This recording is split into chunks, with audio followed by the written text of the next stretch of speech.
अपने आप जितेंद्रिय हो जाएंगे।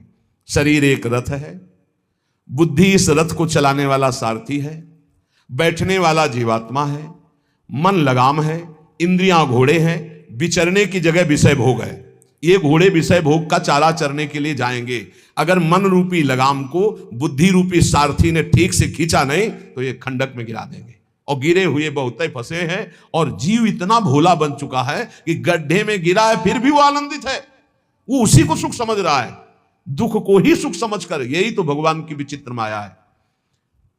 जिसे तुम सुख समझते हो वो सुख की छाया है, समझ पड़ती नहीं है गिरधर की माया है। भयानक दुख के अंतर में वो डूबा हुआ भयानक परिणामों को प्राप्त होगा, लेकिन उसमें सुख का अनुभव कर रहा है। त्यक्त संगो जित क्रोधो लघ्वाहारो, तो अपने आप जितेंद्रिय हो जाएंगे। देख लेना, घृणा हो जाएगी यार, घृणा। कौन सा ऐसा सुख है जो घृणा के योग्य ना हो? लौकिक बढ़िया से बढ़िया पदार्थ खाओ, तत्काल हम उसे वापस उलटते हैं, देखने लायक नहीं रह जाएगा। चिकनी चमड़ी केवल देखकर फंस रहे हैं, कुछ नहीं, पूरा जीवन बर्बाद हो जाता है। धर्म के लिए तो सेवन करने के लिए ठीक है, बकाया भगवत प्राप्ति के लिए जितेंद्रिय चलो, ठीक से चलो। पिधाय बुद्ध्या द्वाराणि मनो ध्याने निवेशयेत् शून्येष्वेवावकाके गुहासुचो वनेषुचो नित्य युक्ता सदा योगी ध्यानम सम्यक उपक्रमेत। श्री दत्तात्रेय जी महाराज कह रहे हैं, बुद्धि को परमात्म चिंतन से इतनी बलवान बनाओ कि अपनी इंद्रियों के द्वारों से घसीट कर उसे भगवान में स्थित करो। हर इंद्रिय द्वार बंद, अंतर्मुख इंद्रियों को करके परमात्म चिंतन में शून्य स्वेवावकाशेषु, एकांत स्थल में कुछ देर बैठने का अभ्यास करना चाहिए। एकांत सुख मास्यताम, 24 घंटे में 48 मिनट का तो रख ही लो शांत एकांत। अपने कमरे में शयन के समय आधा पौन घंटा अगर आप निकाल पावे, बड़ा आनंद आएगा। 24 घंटे आप सेवा दिनचर्या में लगे, आधा घंटे निकाल लो या 48 मिनट शांत बैठ जाओ। बिल्कुल कोई माला नहीं, कोई क्रिया नहीं, बिल्कुल आप इस बात को देखना करके शांत बैठो। पहले बैठ जाओ, अब देखो आपका मन कहां है, तत्काल देखिए। जो ही शांत बैठे, अब है कहां? जो सामने रूप आ रहा है, चाहे वो वस्तु हो, व्यक्ति हो, स्थान हो, उसमें तुम्हारी ममता है, उससे तुम्हारा संबंध है। वस्तु, व्यक्ति, स्थान, प्रभु आ रहे हैं कि संसार का कोई वस्तु, व्यक्ति, स्थान आ रहा है? यदि कोई संसार का वस्तु, व्यक्ति, स्थान आ रहा है तो तत्काल उसमें भगवत भावना करो, या वहां से हटा के तत्काल अपने गुरुमंत्र में लगाओ, शांत एकदम बैठो। अब उस समय जांच करो कितनी बार किसका रूप आया, प्रभु का कितनी बार आया, संसार, और जिसका जितनी बार आए उससे अधिक नंबर देखिए कि 5 बार तो उस पुरुष का आया, 5 बार उस स्त्री का आया, और एको बार प्रियाजू का नहीं आया। इसका मतलब अभी प्रियाजू में हमारा मन नहीं लगा, अभी यहां स्त्री पुरुष में, वस्तु में, व्यक्ति में, स्थान में लगा। जांच करो और हृदय में पश्चाताप करो, धिक्कार है, इतना समय हो गया एक बार भी प्रियालाल का रूप नहीं आया। यही सांसारिक रूप आ रहे हैं, ये सांसारिक वस्तुएं आ रही, धिक्कार है हमारे मन को, धिक्कार है हमारे जीवन को। ये हम आपको आंतरिक बात कह रहे हैं। पूज्य भाई जी महाराज, जिस समय मन को धिक्कार दिया जाता है, जलन होती है, जब जलन होती है तो निर्मल होता है, निर्मल होता है, निष्पाप होता है, मल भस्म होता है, जो ताप अंदर मन में होता है प्रायश्चित का, उससे। अब बार बार सामने आपको जो गुरुमंत्र मिला है उसको लिखिए, कोई माला नहीं, बहुत आराम से, कोई जल्दीबाजी नहीं, 1 मिनट में एक बार लिखेंगे। यहां कोई संख्या हम नहीं बोल रहे, यहां कोई आपको नहीं कि 108 बार करना है कि 50 बार करना, 5 बार करो केवल, हम करें 5 बार, आराम से लिख रहे, शांत बैठे, खूब आराम से, बढ़िया रा, बहुत बढ़िया धा, राधा राधा राधा। आप देख लीजिए, अब ये भाग जा रहा है, पकड़ो कहां भाग के जा रहा है, इस वस्तु से क्या संबंध है, इस व्यक्ति से क्या संबंध है, कितनी बार इसको छुआ है, देखा है, भोगा है, मिले हैं, सूंघा है, कितनी जन्मों में। धिक्कार तुझे मन, जो तू राधा नाम को छोड़कर, प्रियाजू के इस अमृत में नाम को छोड़कर भाग रहा है, फिर उसे लाओ नाम में, फिर लाओ नाम में। आप देखिएगा एक दिन उसी रा और धा के बीच में प्यारी जो और प्यारे जो मुस्कुराते दिखाई देंगे, देख लेना। एक समय 24 घंटे में ऐसा निकालो जिस समय आप अपनी अंतःकरण की वृत्ति को बार बार बाहर जाते हुए घसीट कर अंतर में लगाओ।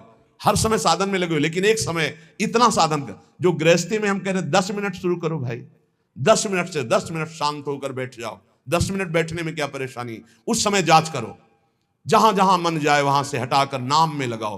बार बार सुंदर स्वर्णिम अक्षरों से नाम लिख रहे, रंग बिरंगे अक्षरों से, रा और रंग से, बड़ी आ की मात्रा और रंग से, धा और रंग से, बड़ी आ की मात्रा और रंग से, ऊपर के ऐसे खेलो, मन को खिलाओ, राधा नाम में खिलाओ, डुबाओ इसमें। आप देख लेना, हमारी बात को समझ लो। केवल ये वो बात कह रहे हैं जो आपको प्रियाजू के रूप के ध्यान में डुबो देगी। यही राधा नाम रूप प्रकाशित करेगा। तेरो रूप कहे त नहीं आवे, श्री हरिवंश कछुक जस गावे, वो रूप ये प्रकाशित कर देगा। तो कहना शून्य स्वेवाव काशेषु, एकांत स्थान में जहां आपको विक्षेप न पड़े। ऐसी वृत्ति के समय अगर आपको कोई शोरगुल सुनाई दे रहा हो, आपका अभ्यास दृढ़ नहीं, तो एक रुई को ऐसे कपड़े में करके, महीन कपड़े में 2 बना लो, ऐसे लगा लो, कान में लगा लो, आवाजें नहीं जाएगी। अब ध्यान करो, देखो साधन की प्रणाली। और जब अपने साधन की बात होती है ना, तो आप हजारों अलग अलग आवाज करो तो हमें बस इतना समझ में आएगा कि चिड़िया चहचहा रहे हैं, आवाजें निकल रही, बस हमारे लक्ष्य में कोई अंतर नहीं पड़ने वाला। और अगर डूबना हो गया तो आवाज भी खत्म, श्रवणेंद्रिय होते हुए भी शोरगुल नहीं सुनाई देगा। पर प्रारंभिक दशा में ऐसा चाहिए। अगर आपको बार बार विक्षेप हो रहा हो, विक्षेप तो इतना कि घड़ी का टक टक भी बर्दाश्त नहीं होता, मन है ध्यान में बैठे ना, वो पहली बार खिड़की खुला है, खिड़की खुला है, खिड़की, अब उठो, पहले खिड़की बंद करके आओ। ये इसको बैठते ही देख लो कि कोई ऐसा प्रश्न तो नहीं कर रहा कि अमुक कोई बात हो, उसको निपटा दो पहले। हम सबसे पहला काम करते थे, अगर राधा वल्लभ जी के दर्शन करने जाने हो, हमें इत्र खरीदना है, तो सबसे पहला काम हम इत्र खरीदेंगे। क्यों? ये दर्शन नहीं करने देंगे, इत्र खरीदना है। बार बार कहेगा इत्र हमें दर्शन में नहीं डूबने देगा, तो पहले हम वो काम सब कर लेते थे जो राधा वल्लभ जी के दर्शन के बाद कर रहे हैं। अब दर्शन में तो केवल दर्शन। ऐसे ही जब हम ये जो 20 मिनट, 30 मिनट, 40 मिनट समय की बात करें, इसमें जब आपको समय देना हो तो कृपया मन के लिए कोई काम मत छोड़ना, वो बिल्कुल फुर्सत वाला। इसलिए हम कह रहे हैं सोने जाने के समय कि अब हम शयन करने जा रहे हैं, उस समय आप समय दीजिए। और अगर ये पहले ही बार में कह दे कि अमुक अमुक अमुक, तो तुरंत सुधार दीजिए, नहीं पूरे ध्यान में वही चलाएगा। वो बहुत बहुत ही विघ्नकारी रहता है जब तक निर्मल नहीं हो जाता। और जिस समय नाम पकड़ने लगता है, ऐसा आनंद आता है कि केवल रोने का मन करता है। आप इसको करिएगा जरूर, एकांत स्थल पे करिएगा। और जब ये करने विघ्न करे तो कान में श्रवण होता रहता है शोरगुल। तो ये हमने किया है प्रारंभ में, रुई में ऐसे, और एक महीन कपड़ा का बना के ऊपर कपड़ा से ऐसे, और ऐसे खूब ठास के भर ले, अब आवाज ले जाएगी। अब अंदर राधा राधा राधा, आनंद आएगा। ये प्रारंभिक है, ये आगे चल के इनकी जरूरत नहीं पड़ती अंतर्मुख होने पर। तो एकांत स्थल में जब इस तरह से साधना की जाती है तो उपासक का चित्त भगवदाकार होने लगता है। कह रहे हैं वही सच्चा सन्यासी है। वाग्दंड कर्मदंडश्च मनोदंडश्च ते त्रयः, यस्यैते नियता दंडा सत्यदंडी महायति। श्री दत्तात्रेय जी महाराज कह रहे हैं वाग्दंड, जिसने वाणी को, वाग्दंड मौन में स्थित कर दिया। वाग्दंड यही प्रपंच की वार्ता नहीं बोलनी, भगवद वार्ता केवल बोलनी। वाणी को दंडित करो। ये बहुत चटर चटर प्रपंच की बातें करती, नाम जपने में इसको थकान लगती है, प्रपंच की बातें करने में नहीं। इसलिए इसको मौन के द्वारा वाणी को शासन में रखो, या तो भगवत चर्चा या मौन। दूसरा कर्मदंड, जो सन्यासी होता है वो निष्कर्म अवस्था की तरफ बढ़ता है।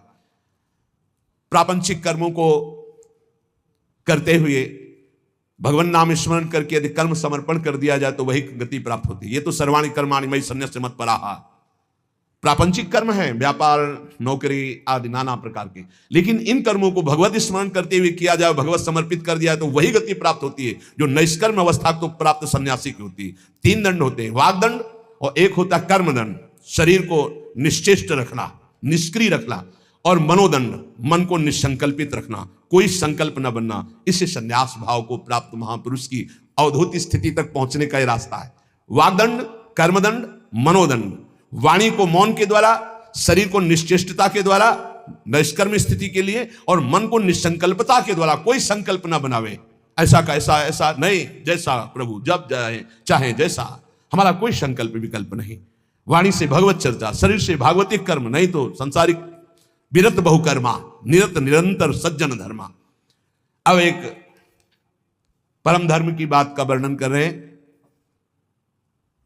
गृहस्थ धर्म में जैसे है, या जिनके पास बहुत अर्थव्यवस्था है, उनको चाहिए कि गौ सेवा से बहुत जल्दी शरीर पवित्र होता है, हृदय भी पवित्र होता है और गोविंद भी प्रसन्न होते हैं।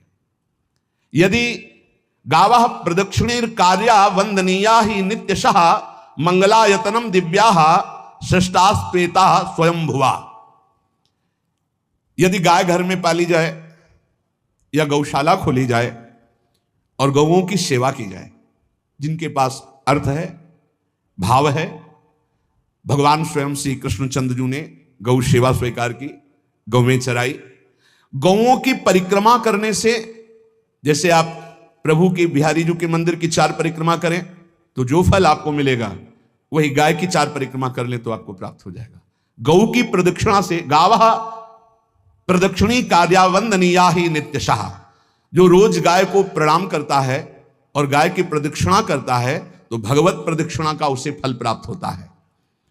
जहां गौएं विराजमान होती हैं वो बड़ा पवित्र दिव्य तीर्थ स्थल माना जाता है। गौएं जहां विराजमान रहती, गौशाला में भजन करे तो कई गुना बढ़कर के प्राप्त होता है। स्वयं ब्रह्मा जी ने गौओं को दिव्य गुणों से विभूषित बनाया है। अप्यागाराणि विप्राणाम देवतायतनानि च यद गोमयेन शुद्ध्यंतिम किम ब्रूमो हृदिकम ततः। गाय के गोबर से जहां लेपा जाता है वहां जिस देवता का आवाहन करोगे वही देवता आकर विराजमान हो जाएगा। अपवित्र भूमि में भी यदि गाय के गोबर का लेप कर दिया जाए तो परम पवित्र मानी जाती है। गाय बहुत पवित्र, जहां वो बैठती है, जहां वो मूत्र त्याग करती, गोबर त्याग करती, वो स्थान तीर्थ तुल्य पवित्र माना जाता है। भगवान जब गाय के पीछे पीछे चलते तो गोरज उड़कर उनके मस्तक पर विराजमान होती, उनके मुखार बिंदु पर विराजमान होती। बाल गोविंद के अनिष्टों को दूर करने के लिए गाय के पूंछ को उनके ऊपर ऐसे झाड़ा देती थी मैया। जब गुरुमंत्र वैदिक सिद्धांत से दिया गया था पहली बार तो पंचगव्य पिलाया गया था। गोमूत्रम गोमयम क्षीरम दधि सर्पिस तथैव च गवाम पंच पवित्राणि पुनंत सकलम जगत। कितना भी बड़ा पापी हो, अगर पंचगव्य पिलाया जाए तो वो वैदिक मंत्रों को स्वीकार करने लायक हो जाता है, पवित्र हो जाता है। पंचगव्य में 5 चीजें गाय की होती है। गाय का मूत्र, गाय का गोबर, गाय का दूध, गाय का दही और गाय का घी, ये 5 मिलाकर पंचगव्य पिलाया गया था। पहली बार जब वैदिक मंत्र दिया गया था तो पंचगव्य बनवाया था गुरुदेव भगवान ने सन्यास, और वो पिलाया था। ये पंचगव्य पिलाने से अपवित्रता का नाश होकर पवित्रता का संचार होता है। इसलिए धन्य है उनका जीवन जो गौ सेवा परायण है, भगवत भाव से गाय में साक्षात भगवान का भाव रखकर गौ सेवा करते हैं। त्रिषिता गौर गृहे बद्धा गेहे कन्या रजस्वला देवशास्त्र सन्निर्माल्य हंति पुण्यम पुराकृतम। यदि घर में गाय बंधी है और भूखी है और प्यासी है तो तुम्हारे सारे पुण्य नष्ट हो जाएंगे। अगर घर में रजस्वला कन्या बहुत काल तक है और उसका विवाह आप नहीं कर रहे हैं तो आपके सारे सुकृत नष्ट हो जाएंगे। यदि घर में ठाकुर जी विराजमान है और कर का पहनाया हुआ माला सुबह तुमने देख लिया तो तुम्हारे सारे पुण्य नष्ट हो जाएंगे, क्योंकि शयन कराते समय तुमने उतारा नहीं, अर्थात तुम सेवा में प्रमाद करते हो। तो देवतास्त्र सन्निर्माल्य हंति पुण्यम पुराकृतम। जैसे सुबह श्रृंगार किया तो रात्रि के शयन के समय वो हटा लेने चाहिए माले। जब हम शयन कराते हैं तो भले पुष्प शैया पे शयन कराएं पर माला नहीं धारण कराएं। श्रृंगार का माला अगर दूसरे दिन दर्शन किए क्यों पहने ठाकुर जी तो तुम्हारे सुकृत नष्ट हो जाएंगे। गाय बंदी हो घर में, वो प्यासी है और भूखी है, तुम्हारे सुकृत नष्ट हो जाएंगे। त्रिषिता गौर गृहे बद्धा, क्योंकि तुम्हारे पास है, सेवा करना चाहिए। यो वै गाम प्रतिसिद्धेन तो चरंतिम च स्वतरणम नरहा तस्य पूर्वे च पितरा कंपन्ते पतनोन्मुखा। यदि गाय हरी हरी घास चर रही कहीं और तुमने डंडा ऊपर प्रहार किया, लाठी मारी, तो तुम्हारे पितर खोपड़ी के बल नरक जाने के लिए तैयार हो गए। ये लिखा है चरंतिम स्वम तृणम नरहा तो तस्य पूर्वे च पितरा कंपन्ते पतनोन्मुखा। इसीलिए क्या भारत से कहीं किसी की तुलना हो सकती है जहां गौ को माता की पदवी दी गई, जहां गौ को हम आराध्य देव के रूप में मानते हैं, आराधना करते हैं। गौ रक्षा, गौ सेवा, ये बहुत बड़ा इसमें छुपा हुआ है। स्वयं भगवान अवतरित होकर गौ रक्षा, जब गाय के रूप में पृथ्वी रमाती तो भगवान का अवतार हुआ है। बड़ा विचित्र समय आता चला जा रहा है कि अब आधुनिक यंत्रों की ऐसी सेवाएं हो गई बड़ी बड़ी कि अब ना बैल की जरूरत है और ऐसे दूध की महंगाई बन गई कि अब देसी गाय 2 लीटर 3 लीटर 4 लीटर, और ऐसी कि 20-20 25-25 लीटर दे तो कौन देसी गाय को। तो गौओं का सेवा का भावना शास्त्र आज्ञा करता है कि जो प्रतिदिन अग्रग्रासे परोभावा कर्तव्यो भक्ति तोन्वहम अकृत्वा स्वयं आहारम कुर्वम नापनोति दुर्गतिम। जे ही तुम्हारे गृहस्थ में घरों में पहले होता था, अब तो भगवान जाने, जे ही पहली रोटी तवा में गई तो वो निकाल करके पक्की रखी जाती थी गौग्रास के लिए, पहला रसोई में। तो इसमें लिखा प्रतिदिन स्वभोजनम, पहले स्वयं भोजन न करके गाय के लिए ग्रास निकालना चाहिए। तो जिनके पास अर्थव्यवस्था जो गृहस्थ धर्म में है या जिनके पास अर्थ है, कुछ रोज 1 रुपया निकालो। हम कह रहे रोज निकालो तो महीने में 30 रुपया होते, 30 रुपया में एक गाय को हरी घास तो एक टाइम पवा ही सकते हो ना, बहुत नहीं है तो 1-1 रुपया निकाल के अगर एक गाय को चारा दोगे तो एक बार का भोजन तो हो ही सकता है। 30 रुपया में हरी घास जाकर के उसके एक बार तो पवा दोगे ना। अग्रग्रासे परोभावा कर्तव्य भक्ति तोन्वहम, भक्ति पूर्वक गाय को एक ग्रास भोजन में 1 रोटी तो निकालना चाहिए गाय के लिए, ऐसा शास्त्र आज्ञा कहता है। जो ऐसा करता है तो अकृत्वा स्वयमाहारम कुर्वन् नाप्नोति दुर्गतिम, अपने आहार से 1 रोटी निकालकर गाय को देता है और स्वयं 3 रोटी भले पाले 1 रोटी गाय को दे दी तो बोले उसकी दुर्गति नहीं होगी, अर्थात उसके अंदर भाव बढ़ता चला जाएगा भगवान की भक्ति में। और तेनाग्नयो हुता सम्यक पितरश्चापितर पिता देवास्त्र पूजितास्तेन यो ददाति गवान्हिकम, जो प्रतिदिन गौग्रास निकालता है अर्पित करता है तो उसको अग्निहोत्र करने का फल मिलता है, उसके पितरों को तृप्ति मिलती है और समस्त देवताओं के पूजन का फल मिल जाता है जो गौग्रास निकालता है। यो वै ताड्यते यष्ट्याधेनुम मर्त्यो विमूढ़धि, जो मूर्ख मनुष्य, जैसे अब गाय दूध नहीं दे रही, मार डंडे मार रहे हैं, इंजेक्शन लगा रहे हैं, ऐसे वैसे कर रहे हैं, उसको ताड़ना दे रहे हैं, तो बोले जो मूढ़ बुद्धि मूर्ख मनुष्य, यो वै ताड्यते यष्ट्याधेनुम मर्त्यो विमूढ़धि, वो गाय को लाठी से मारता है, डंडे से मारता है, हाथों से मारता है, तो धर्मराजस्य नगरेशा याति करवर्जिता, धर्मराज जी पहले अपने नरक में ले जा करके उसके कहते थोड़े थोड़े तिल तिल करके पहले इसके हाथ काटो, मरना है नहीं वहां, अब आराम आराम से थोड़े थोड़े पहले हाथ वर्जिता है, इन्हीं हाथों से गाय को मारा था ना, तो ऐसे थोड़ा थोड़ा काटा जाता है उसके हाथ, कर वर्जिता हा, उसके दोनों हाथ काट करके थोड़े थोड़े।